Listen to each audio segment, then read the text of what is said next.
والصلاة والسلام على سيد الأنبياء والمرسلين وعلى آله وأصحابه أجمعين. أما بعد فأعوذ بالله من الشيطان الرجيم. بسم الله الرحمن الرحيم.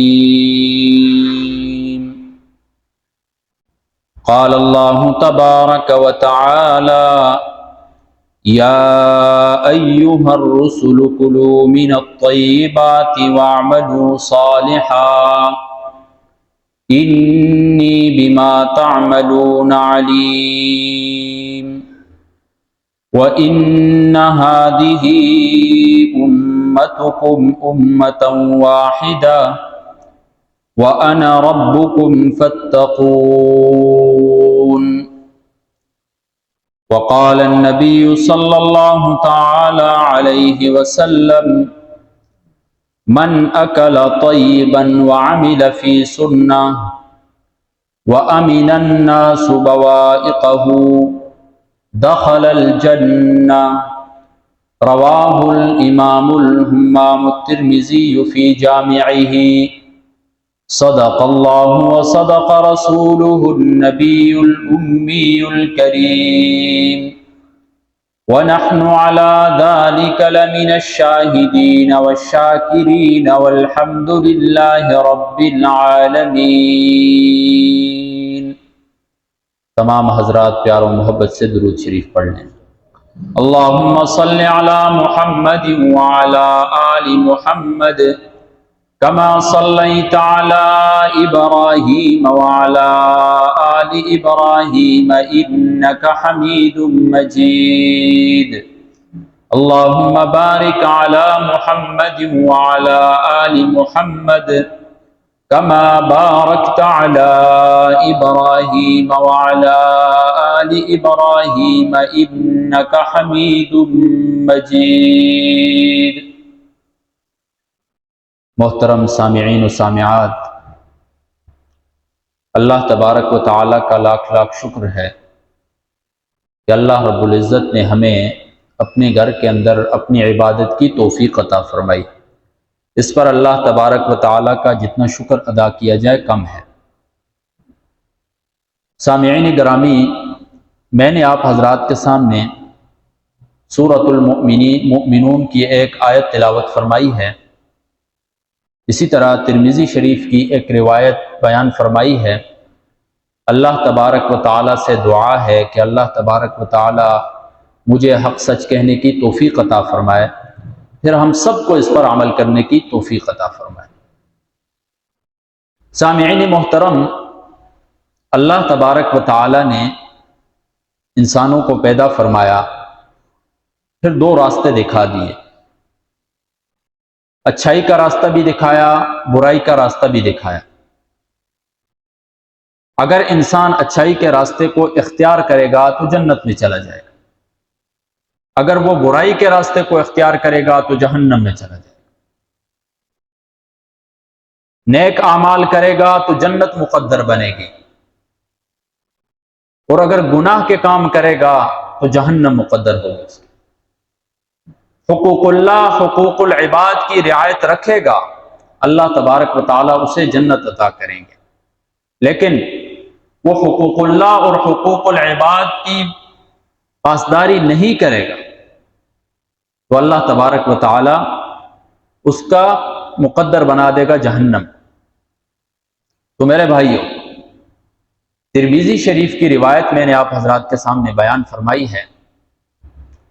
حضور نبی کریم صلی اللہ علیہ وسلم فرماتے ہیں کہ تین کام کرنے والے لوگ جو ہیں وہ جنت میں داخل. تین کام ایسے ہیں، ویسے تو بہت سے کام ایسے ہیں کہ جن کے کرنے سے انسان جنت میں داخل ہوتا ہے، لیکن اس حدیث کے اندر تین کام بتائے گئے. اگر اس دور کے اندر کوئی شخص ان تین کاموں کے اوپر عمل کر لیتا ہے، اللہ تبارک و تعالیٰ اسے جنت عطا کرے. وہ تین کام کون کون سے ہیں؟ پہلا ہے من اکل طیبا، جس نے حلال کھایا۔ دوسری چیز ہے وعمل فی سنتی، حضور نبی کریم صلی اللہ علیہ وسلم کی سنتوں پر عمل کیا۔ اور تیسری چیز ہے وَأَمِنَ النَّاسُ بَوَائِقَهُ، لوگ اس کے شر سے محفوظ رہے۔ دخل الجنہ، تو یہ شخص جنت میں داخل ہو جائے گا۔ یہاں پر دخل ماضی کا صیغہ استعمال کیا ہے، حالانکہ ابھی داخل نہیں ہوا جنت میں وہ شخص۔ قرآن و حدیث کے اندر یہ اصطلاح استعمال ہوتی ہے کہ جو کام یقینی ہوتا ہے اس کے لیے ماضی کا صیغہ، پاسٹ کا صیغہ جو ہے وہ یوز کیا جاتا ہے۔ تو حضور نبی کریم صلی اللہ علیہ وسلم فرماتے ہیں کہ جس نے یہ تین کام کر لیے اللہ تبارک و تعالی یقینی طور پر اسے جنت عطا کرے۔ من اکل طیبا، جس نے حلال کھایا۔ حلال کھانے کی اتنی اہمیت ہے میرے بھائیوں، صرف حلال کھانے کی نہیں، حلال کمانے کی، حلال پہننے کی، حلال دیکھنے کی، حلال راستے پر چلنے کی اتنی اہمیت ہے میرے بھائیوں۔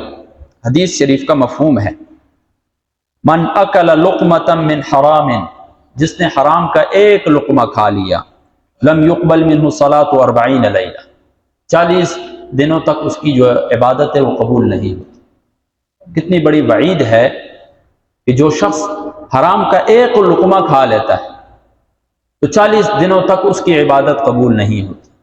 کما حق ہو، جس طرح عبادات کا ثواب اسے ملنا چاہیے تھا اس طرح ثواب اس کو حاصل نہیں ہوتا ہے۔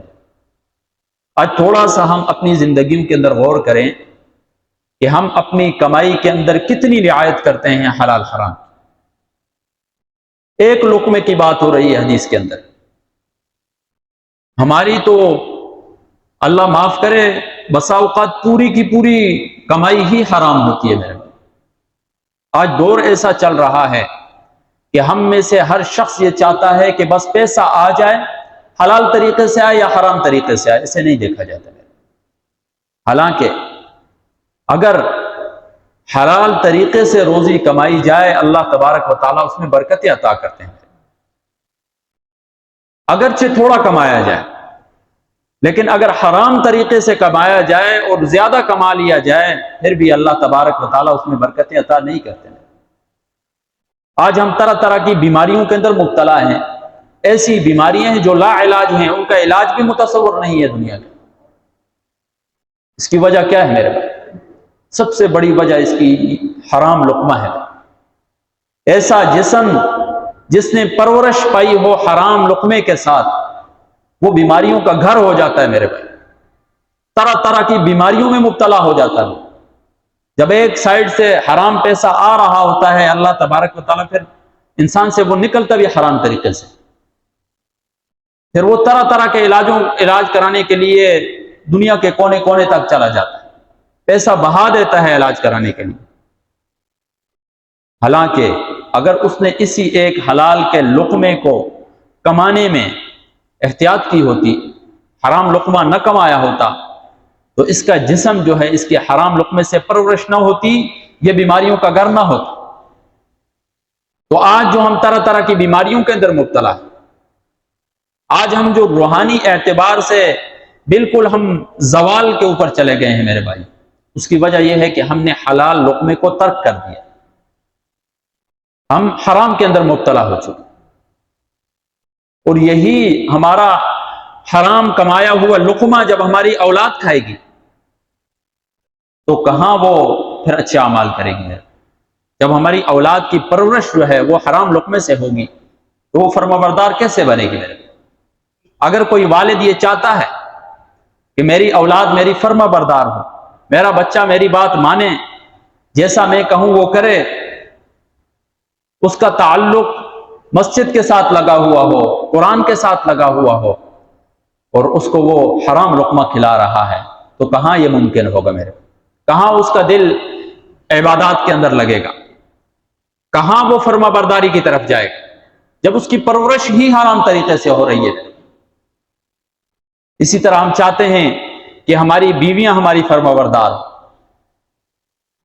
جیسا ہم کہیں ویسا وہ کریں، ہمارا کہا مانیں، گھروں کے اندر اختلافات نہ ہوں، لیکن ہم دیکھتے ہیں کہ جب ہم لاپرواہی کا معاملہ کرتے ہیں، جب وہی حرام لقمے سے ہماری بیوی کی پرورش ہوتی ہے، تو پھر اس گھر کے اندر سکون ختم ہو جاتا ہے، بے سکونی پیدا ہو جاتی ہے اس گھر کے اندر میرے بھائی، وہ گھر جھگڑوں کا گھر بن جاتا ہے میرے بھائی، طرح طرح کے فسادات اس گھر کے اندر آ جاتے ہیں۔ آج آپ دیکھیں دن بدن جو ہے گھر ٹوٹ رہے ہیں، دن بدن بیٹیاں جو ہیں وہ اپنے میکے واپس جا رہی ہیں، طلاقیں برمار ہو رہی ہے طلاقوں کی میرے بھائی۔ اس کی وجہ کیا ہے؟ شریعت سے دوری ہو چکی ہے ہماری، حلال حرام میں تفریق تمیز ہم نے چھوڑ دی، جہاں سے آئے جیسا آئے ہم اسے آگے استعمال کر رہے ہیں۔ تو اس کا پھر وبال یہ پڑے گا کہ ہمارے گھروں کے اندر سکون ختم ہو جائے گا، برکتیں ختم ہو جائیں گی، اور جھگڑے فسادات یہ چیزیں شروع ہو جائیں گی میرے۔ تو حلال لقمہ جو ہے یہ بہت بڑی اہمیت رکھتا ہے میرے، بہت بڑی اہمیت کا حامل۔ مسلم شریف کی روایت ہے، آپ حدیث سنیں انسان کی روگٹیں کھڑی ہو جاتی ہیں میرے۔ حضور نبی کریم صلی اللہ علیہ وسلم فرماتے ہیں، حضرت ابو ہریرہ رضی اللہ تعالیٰ عنہ کی روایت ہے، ان اللہ تعالی طیب لا يقبل الا طیبا، اللہ تبارک و تعالیٰ پاکیزہ ذات ہے، وہ انسان سے پاکیزگی ہی کا مطالبہ کرتی ہے، ہر چیز کے اندر پاکیزگی کا مطالبہ کرتی ہے، پہناوا ہو تو پاک، کھانا کھاتا ہے تو پاک حلال، بات کرتا ہے تو حلال بات کرے، وہ حرام بات نہ کرے، اگر کسی راستے پر جاتا ہے تو حلال راستے کے اوپر جائے۔ یہ اللہ تبارک و تعالیٰ کے مطالبات ہیں ہم سے۔ اب حدیث کا آپ مضمون دیکھیں، وَإِنَّ اللَّهَ تَعَالَى أَمَرَ الْمُؤْمِنِينَ بِمَا أَمَرَ بِهِ الْمُرْسَلِينَ، اللہ تبارک و تعالیٰ ان کاموں کا مومنوں کو حکم دے رہے ہیں جن کاموں کا انبیاء کو حکم دیا تھا۔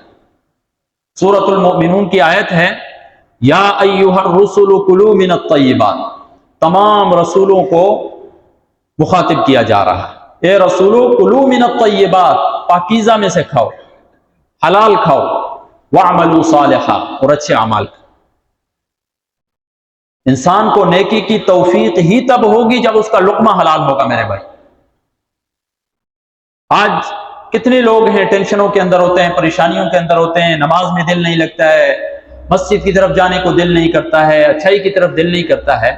اس کی یہی مین وجہ ہے میرے بھائی کہ نیکی کی توفیق انسان کو تب ملے گی، مسجد کی طرف جانے کی توفیق تب ملے گی، فرما برداری تب ہوگی جب ہمارا کھانا پینا حلال ہوگا، جب ہم حرام لقمے سے بچ رہے ہوں۔ تو در حقیقت جو انبیاء کو خطاب ہو رہا ہے کہ یا ایھا الرسل کلوا من الطیبات، اے رسولو پاکیزہ کھاؤ، واعملوا صالحا، اچھے اعمال کرو، در حقیقت انبیاء کے ذریعے ان کی امتوں کو یہ حکم دیا جا رہا ہے۔ حدیث کے اندر آگے مزید الفاظ آتے ہیں، فقال، حضور نبی کریم صلی اللہ علیہ وسلم نے فرمایا، ثم ذکر الرجل یطیل السفر اشعث اغبر یمد یدیہ الی السماء، ایک شخص کی مثال دی جا رہی ہے حدیث کے اندر۔ مثال کیا ہے؟ ایک شخص ہے لمبا سفر کر کے مکہ المکرمہ کی طرف جا رہا ہے۔ مکہ المکرمہ کا سفر کا تو ذکر نہیں ہے حدیث کے اندر، لیکن جو محدثین ہیں انہوں نے اس کی تشریح کے اندر لکھا ہے۔ معلوم یہ ہوتا ہے کہ سفر سے مراد سفر مکہ ہی ہے۔ ایک شخص دور دراز علاقے سے جا رہا ہے، سفر کی مشقتیں برداشت کر کے جا رہا ہے۔ پہلے زمانے میں کیسے ہوتا تھا؟ مدینہ سے مکہ کی طرف جب سفر ہوتا تھا، اونٹ کے اوپر سفر ہوتا تھا، گھوڑوں کے اوپر سفر ہوتا تھا، تو کئی دن لگ جاتے تھے سفر کے اندر۔ حالت احرام میں ہوتا تھا بندہ، پھر وہ غسل بھی نہیں کر سکتا تھا، احرام کو اتار بھی نہیں سکتا تھا۔ پھر جب ایک قافلہ جا رہا ہوتا ہے تو آگے گھوڑوں کے گرد و غبار انسان کے اوپر پڑتی رہتی، انسان تیل استعمال نہیں کر سکتا ہے۔ تو کہتے ہیں اشعث، پراگندہ بالوں والا تھا، اس کے بال بھی جو ہیں وہ سفر کی وجہ سے بالکل پراگندہ ہو گئے تھے۔ چند دن انسان تیل استعمال نہ کرے جیسے بالوں کی حالت ہو جاتی۔ اغبر، غبار آلود ہو وہ شخص، لمبا سفر بھی ہے، پراگندہ بال بھی ہیں، اور ساتھ ساتھ اغبر، غبار آلود بھی ہے، حالت اس کی اتنی خراب ہو چکی ہے۔ لیکن مکہ المکرمہ پہنچتا ہے وہ شخص، غلاف کعبہ کو پکڑتا ہے۔ اب کس لیے جا رہا ہے؟ صرف اور صرف اس کا مقصد اللہ تبارک و تعالیٰ کی رضا ہے، اور وہ مکہ المکرمہ کی طرف جا رہا ہے، غلاف کعبہ کو پکڑ رہا ہے، یمد یدیہ الی السماء، آسمان کی طرف دونوں ہاتھ اٹھا رہا ہے، اور کیا کہہ رہا ہے؟ یا ربی یا ربی، اللہ تبارک و تعالیٰ سے دعا کر رہا ہے۔ لیکن آگے جو الفاظ آ رہے ہیں، وَمَطْعَمُهُ حَرَامٌ وَمَلْبَسُهُ حَرَامٌ وَغُذِّيَ بِالْحَرَامِ فَأَنَّىٰ يُسْتَجَابُ لِذَلِكَ، اتنی مشقتیں برداشت کر کے ایک شخص اللہ تبارک و تعالیٰ کی مقرب ترین جگہ کے اندر جا رہا ہے، اور وہاں پر جا کر وہ اللہ تبارک و تعالیٰ سے دعا مانگ رہا ہے، جہاں پر دعا کی قبولیت ہوتی ہی ہوتی ہے میرے بھائی، جہاں پر سوال ہی نہیں پیدا ہوتا ہے کہ کسی سوالی کی پکار کو واپس کر دیا جائے، جہاں پر حاجتیں پوری ہوتی ہیں میرے بھائی، وہاں پر یہ شخص ہاتھ اٹھا کر دعا مانگ رہا ہے، لیکن حقیقت میں اس نے جو پہنا ہوا ہے وہ حرام کمائی سے پہنا ہوا ہے، اس نے جو لقمہ کھایا ہوا ہے وہ حرام کمائی سے کھایا ہوا ہے، اور اس کے جسم کی جو پرورش ہوئی ہے وہ حرام کے ذریعے ہوئی ہے۔ فَأَنَّىٰ يُسْتَجَابُ لِذَلِكَ، کیسے اس کی دعا قبول کی جائے؟ یعنی اس کی دعا بھی قبول نہیں ہوتی ہے میرے بھائی۔ تو ہم تو اپنے گھر میں بیٹھ کر، اپنے ملک میں بیٹھ کر، عام سی جگہ میں بیٹھ کر اگر ہم دعا مانگے اور یہ ہم تصور کریں کہ ہماری دعائیں قبول ہوں گی، ہرگز ایسا نہیں ہوگا میرے بھائی۔ اگر آپ چاہتے ہیں کہ آپ مستجاب الدعوات بن جائیں، آپ کی دعائیں قبول ہوں، اس کے لیے سب سے بہترین نسخہ یہی ہے میرے بھائیوں، سب سے بہترین وظیفہ یہ ہے کہ انسان حلال لقمہ اختیار کر، حلال چیزوں کو اختیار کر لے، اللہ تبارک و تعالیٰ دعائیں بھی قبول کریں گے۔ تو حدیث کے اندر جو پہلا جملہ کہا ہے وہ ہے من اکل طیبا، جس نے حلال لقمہ کھایا۔ دوسری چیز جو بیان کی ہے وعمل فی سنت، حضور نبی کریم صلی اللہ علیہ وسلم کی سنت پر عمل کیا۔ صحابہ کرام رضوان اللہ تعالی علیہم اجمعین کی زندگیوں کا مطالعہ فرمائیں، وہ حضور نبی کریم صلی اللہ علیہ وسلم کی سنتوں پر کیسے عمل کیا کرتے تھے۔ حضرت عمر فاروق رضی اللہ تعالیٰ عنہ کے بارے میں آتا ہے کہ مکہ المکرمہ بیت اللہ کے اندر گئے، حجر اسود کو استلام کیا، بوسہ دیا، اور پھر اس سے مخاطب ہو کر کہا کہ مجھے پتا ہے کہ تو ایک پتھر ہے، لا تنفع ولا تضر، نہ تو نفع دے سکتا ہے نہ نقصان دے سکتا ہے، اگر رسول اللہ صلی اللہ علیہ وسلم نے تجھے نہ چوما ہوتا تو میں کبھی بھی تجھے نہ چومتا۔ یعنی حضور نبی کریم صلی اللہ علیہ وسلم کی سنت تھی، اس وجہ سے میں نے تجھے اپنا چوما ہے۔ بیت اللہ کا طواف کر رہے ہیں، اس میں رمل ہوتا ہے، رمل تھوڑا سا سینہ نکال کے تیز تیز چلنا ہوتا ہے۔ یہ پہلے اس میں حکمت یہ تھی کہ جب مکہ المکرمہ کا طواف ہوتا تھا تو کفار دیکھتے تھے، تو کفار یہ سمجھتے تھے کہ مومنین جو ہے وہ کمزور ہو چکے ہیں، تو رمل کا حکم دیا گیا تھا کہ تھوڑا سا سینہ تان کر چلیں تاکہ کفار دیکھیں، ان کو کمزوری محسوس نہ ہو مومنوں کے اندر۔ لیکن بعد میں تو یہ حکم، یہ حکمت باقی نہیں رہی تھی، لیکن حضور نبی کریم صلی اللہ علیہ وسلم کی سنت تھی، تو اس کو صحابہ کرام رضوان اللہ تعالی علیہ اجمعین نے جاری رکھا، اور آج تک یہ جاری ہے۔ مسند احمد کے اندر ذکر ہے، حضرت عثمان غنی رضی اللہ تعالی عنہ ایک مسجد کے سامنے گئے، پانی منگوایا، وضو کیا، اور وضو کرتے ہوئے مسکرانے لگے۔ پوچھنے والے نے پوچھا کہ امیر المؤمنین کیوں مسکرا رہے ہیں؟ فرمانے لگے کہ یہیں پر حضور نبی کریم صلی اللہ علیہ وسلم نے اسی طرح پانی منگوایا، وضو فرما رہے تھے اور مسکرائے تھے، میں بھی ان کی پیروی کے اندر مسکرا۔ صحابہ کرام رضوان اللہ تعالیٰ عنہ اجمعین ایسی محبتیں کیا کرتے تھے، سنتوں کے اوپر جان دیتے تھے میرے بھائی، چھوٹی چھوٹی سنتوں کے اوپر عمل کیا کرتے تھے۔ حضرت حذیفہ بن الیمان رضی اللہ تعالیٰ عنہ فارس کے دربار میں جاتے ہیں، بادشاہ کا دربار لگا ہوتا ہے، کھانے کا وقت ہو جاتا ہے، ٹیبل کے اوپر بیٹھتے ہیں، جب کھانا تناول فرما رہے ہوتے ہیں ایک لقمہ نیچے گر جاتا ہے، وہ جب لقمہ اٹھانے لگتے ہیں تو ساتھ جو دربار والا ہوتا ہے وہ کون ہی مارتا ہے، کیا کر رہے ہیں، بادشاہ کا دربار ہے، اس کے اندر آپ ایسی گھٹیا حرکت کر رہے ہیں۔ حضرت حذیفہ بن الیمان رضی اللہ تعالیٰ عنہ فوراً لقمہ اٹھاتے ہیں، صاف کرتے ہیں، اسے تناول فرماتے ہیں، اور کہتے ہیں کہ میرے محبوب صلی اللہ علیہ وسلم کی یہ سنت ہے کہ جب لقمہ نیچے گر جائے اسے اٹھاؤ، صاف کر کے اسے تناول فرماؤ۔